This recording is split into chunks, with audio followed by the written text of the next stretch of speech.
Do you like the Oakland A's? Are you a fan of the Golden Knights? Do you love the Los Angeles Chargers? Well then, my friend, you're in the right place.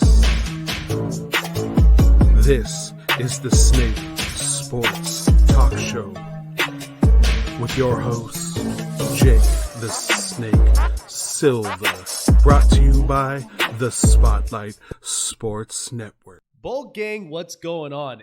It has been an awfully long time, but I am glad to be coming at you guys with another uploaded video here for you guys. It is your boy, Jake the Snake Silva, from the hit show you guys all know and love on the Spotlight Sports Network is the Snake Sports Talk Show. If you guys haven't done so already, or if it is your first time watching this video and many videos, I highly suggest you guys end up hitting the subscribe button, hit the bell button as well to get all the latest notifications on all different videos, Chargers, highlights, news, talks, analysis, and so much more here on the Spotlight Sports Network and the Snake Sports Talk Show. And also tune into my show as well for future and past episodes. Guys, what a draft it was for the LA Chargers. I'm super happy, and ultimately all of the needs have been filled. The Chargers and Tom Telesco nailed it. We're going to go through all of these draft picks, and I'm also going to give my final grading thought on what the Chargers did in all rounds 1 through 7. It has been quite the busy day for Spotlight Sports Network as well, covering the draft, and then not to mentioning having all of our analysis and highlights of every single pick in the draft. But I felt like coming into it, the Chargers were in a position that they needed to fill every single need on the list. And not to mention after having a disappointing 7-9 season, this was also one of the best upside opportunities that they could fix their issues, be able to revamp, and get extra depth for the roster and for all the players on this team. And this is one that has really, really outdone itself. I am super happy for Tom Telesco, Brandon Staley, the new head coach, and for this Chargers organization. They finally figured it out after all these years, and it has finally come. This team has such a different feel to it than after all these years watching all of the great teams for the Chargers in the past couple of years, but this seems promising. So, guys, we're going to end up going through the list of all the picks that the Chargers have made from rounds 1 through 7, and I'll give you exactly every single detail on each of these picks. With the 13th pick in the 2021 NFL Draft in the first round, the LA Chargers selected tackle Rashawn Slater from Northwestern. I love this pick, guys, because this is a guy that you could absolutely utilize on both the interior and even on the outside of the offensive line.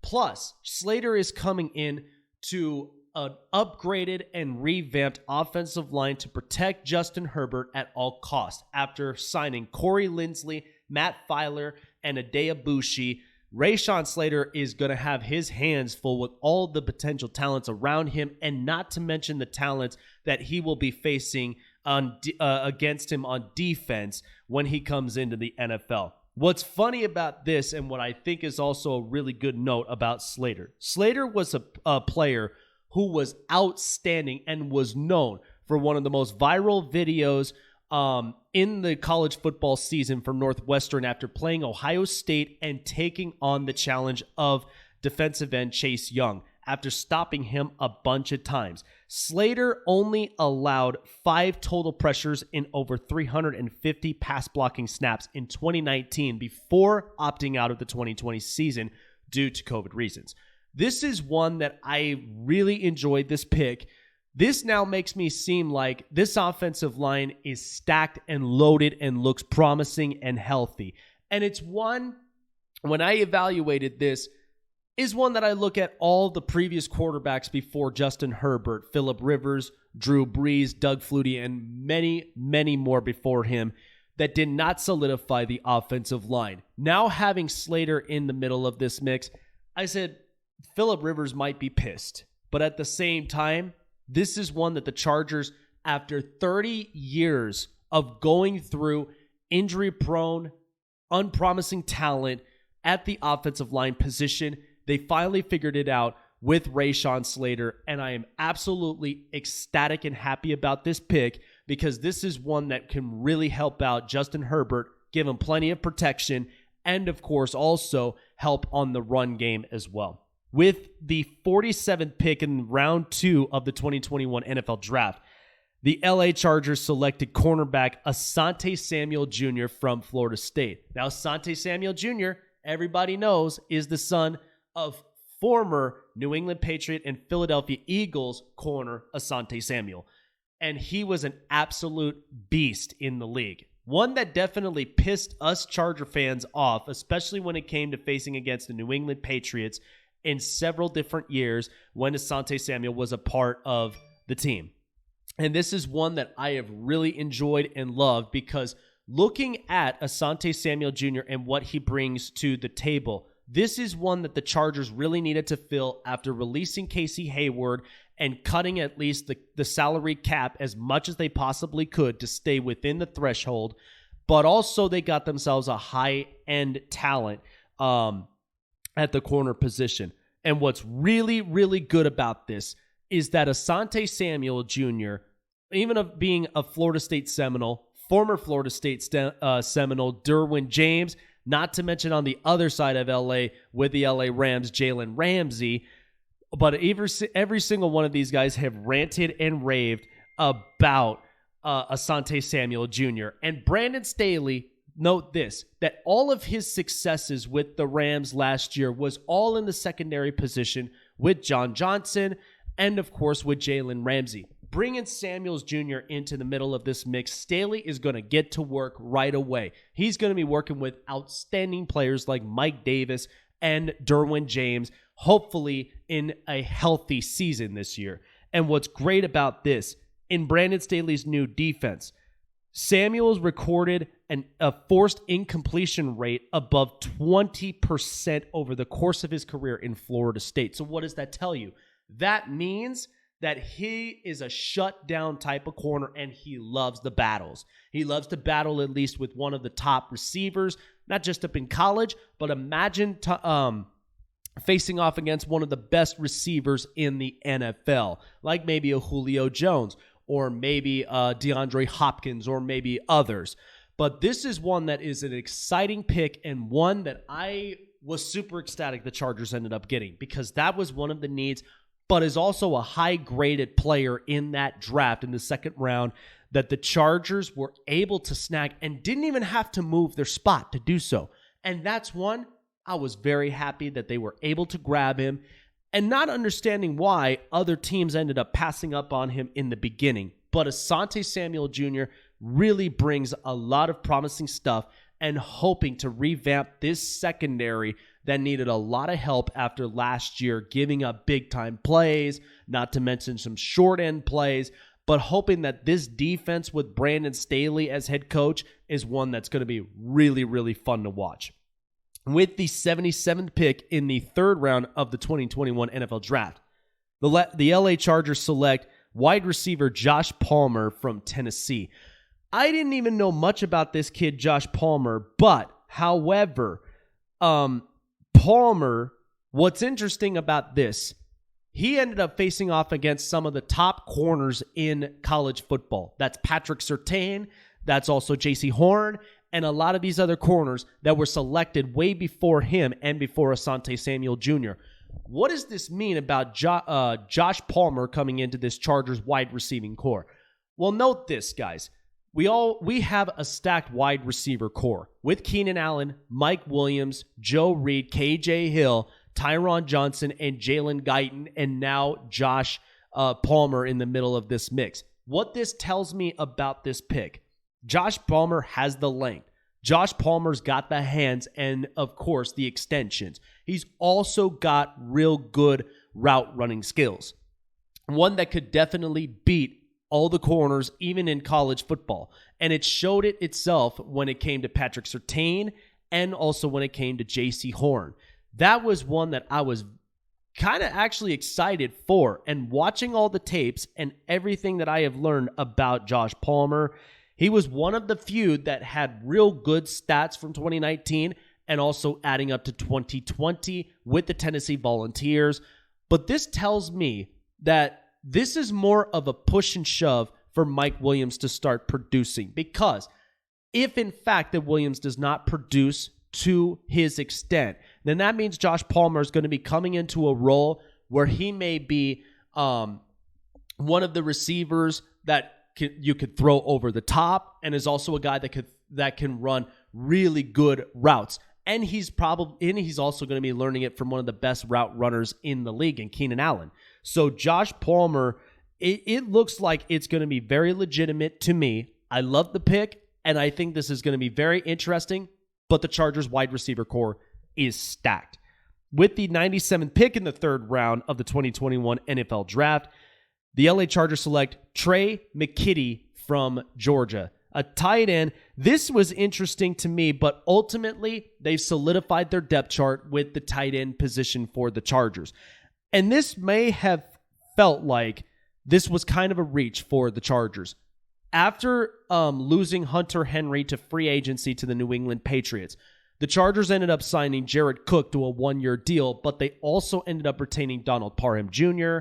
and, of course, also Anderson as well for the tight end position. But this felt like more of a reach. They could not be able to get a better tight end in this draft. Not to mention, I mean, you have Kyle Pitts, who's a high-end talent that you knew was going in the first round, and, of course, amongst a couple tight ends that was before McKitty, before making this pick.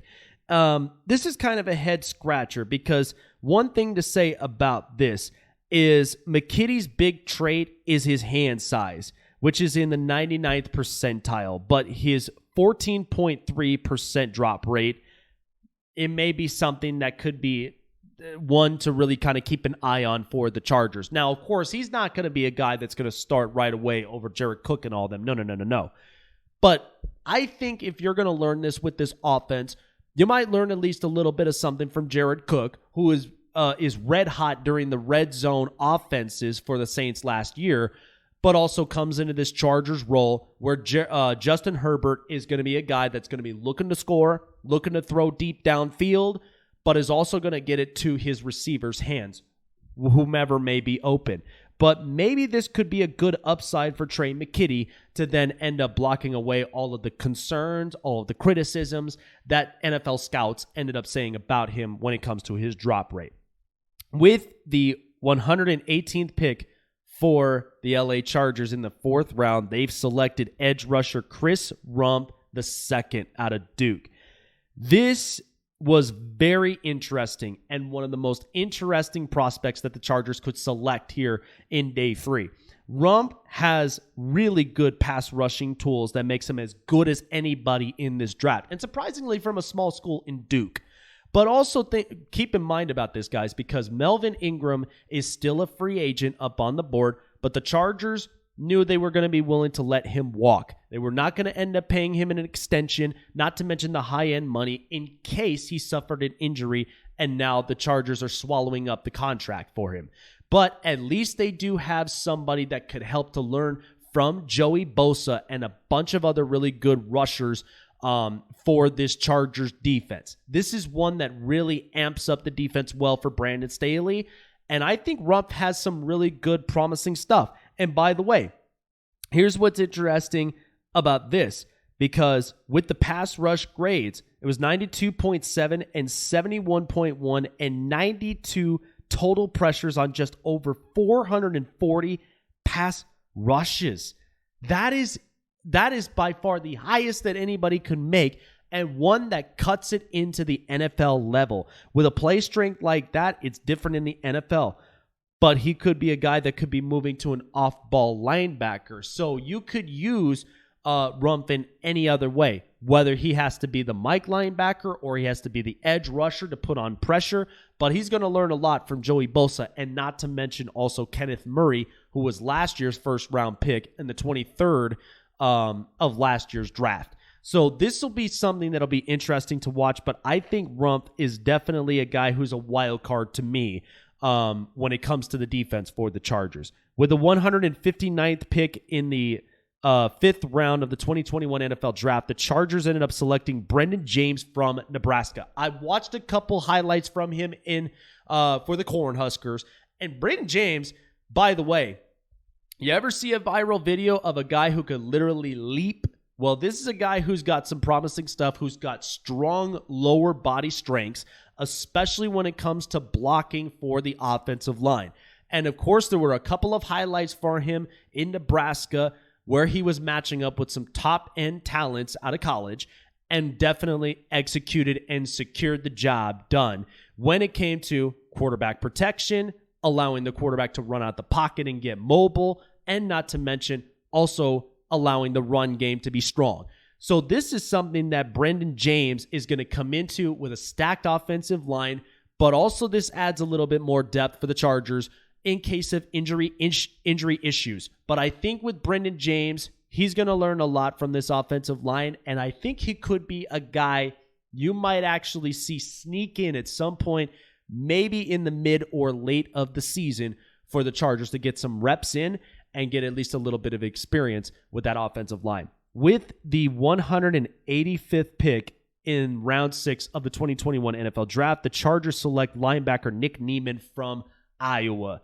I watched a couple things here from Niemann in his highlights with the Hawkeyes, and this is a guy that also, not only just for Chris Rump being the edge rusher, but also for Nick Niemann, who could also be a hybrid guy that can run on the linebacking and the edge rushing position for the Chargers, depending on the play schemes that Brandon Staley has in place for the defense.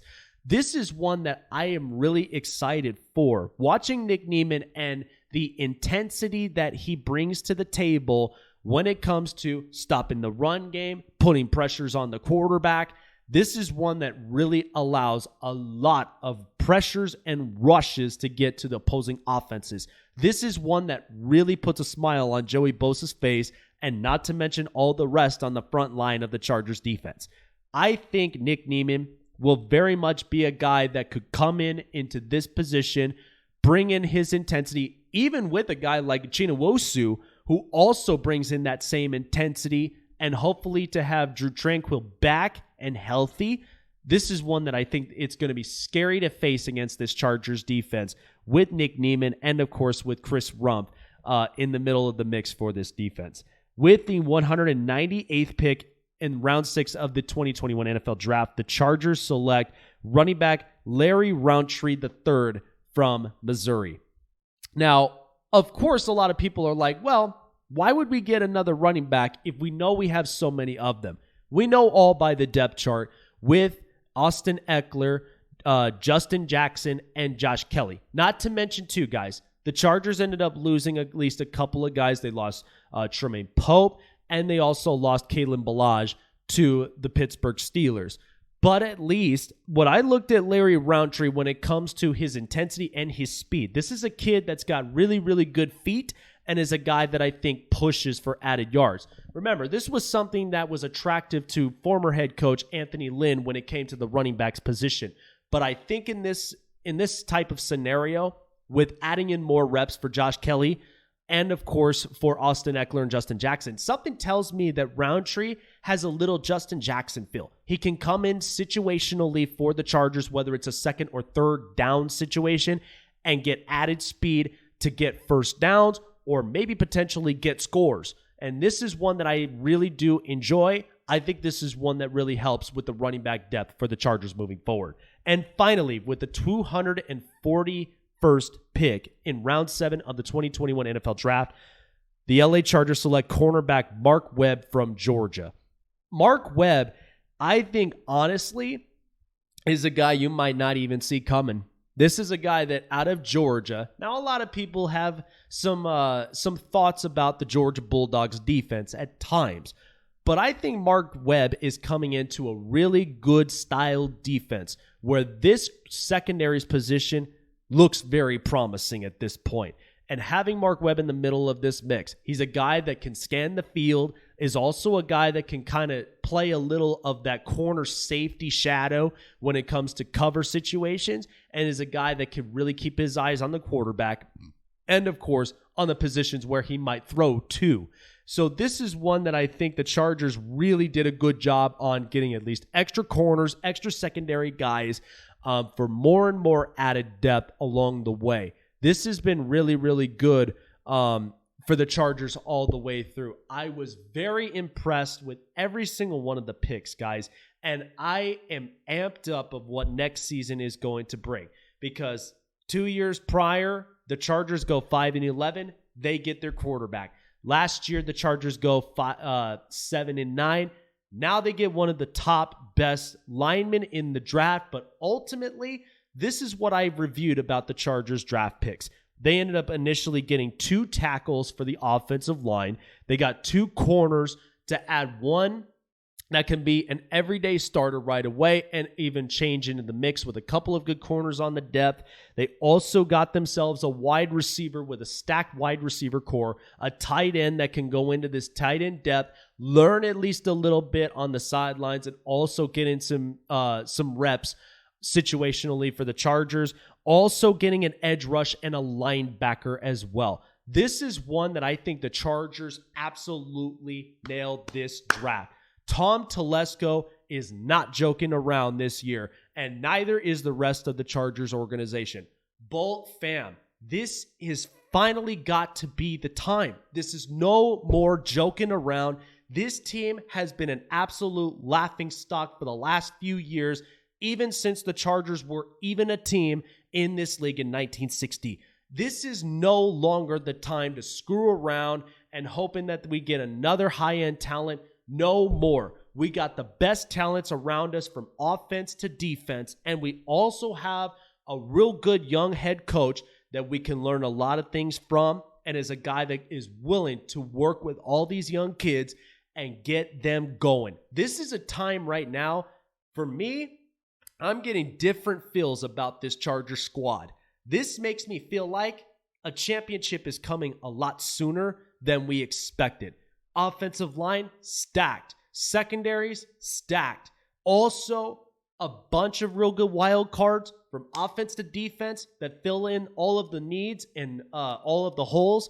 It's perfect. This is one that the Chargers really nailed it on. So I looked up on PFF on every single one of the picks that the Chargers had made, and PFF was nice enough to giving the LA Chargers an A+ grade. But if you wanted a grade from me, I'm definitely giving the Chargers an A.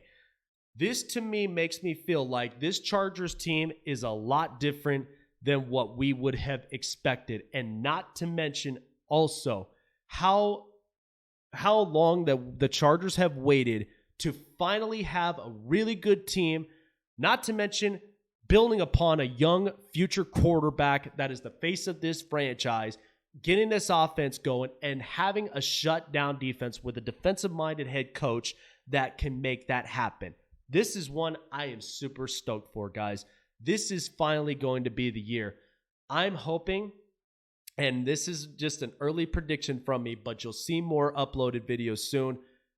But this better be a year that the Chargers go 14-3, 13-4. It's weird for me to say that because now we have an extra game amongst ourselves for the new year. But guys, this is where the Chargers seriously need to make some noise. We have plenty of competition with us now on our organization. So it's competition against Kansas City. It's competition against Denver, the Raiders, and all the rest of the AFC, but hopefully for the rest of the NFL. The time is now to make our voices heard, and it's also our time to get competitive and get serious. We've been laughing stocks for too long. No more. We are getting serious. This feels like a championship vibe team for us, and we better be bolting up strong, guys. I really hope that you guys enjoyed this video, and for more videos to come later on, definitely subscribe and hit the bell button to keep yourselves notified and keep you up to date for more and more future videos. This is Jake the Snake signing off. I appreciate every single one of you guys, and I love every single one of my subscribers from here with all of your love and support. I ask kindly to continuously show your love and support here for the channel and also for Spotlight Sports Network. Have a good one, guys. And man, can next season be the year? Bolt up strong, fam.